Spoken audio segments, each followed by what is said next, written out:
Καλησπέρα φίλοι, πώς σε λένε? Δημήτρη, Από πού είσαι? από την Κρήτη. Λοιπόν, θέλω να μου πεις red flag για γυναίκες, 3. Red flag, Να μην χορεύει πάνω στο μπαρ, να φοράει βρακί και να μην είναι ανοιχτή σε όλες τις προτάσεις.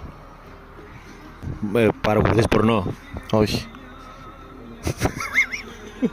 Εδώ στο νησί, στη Ζάκυνθο, τι κάνεις? Μπάρμαν. Εκεί στον μπαρ, ας πούμε, έχουμε τυχερά έτσι με γυναίκες?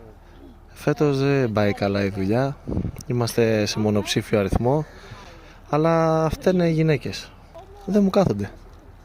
Φίλε, ανεβαίνεις στο μπαρ, κάνεις κανένα χορευτικό μαζί τους κάτι? Χορεύω, έχω γίνει stripper, βάζω σαντιγές, φράουλες, δεν ξέρω τι άλλο να κάνω.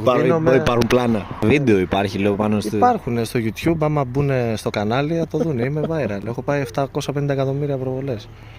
Ευχαριστώ, Δημήτρη. Να είσαι καλά.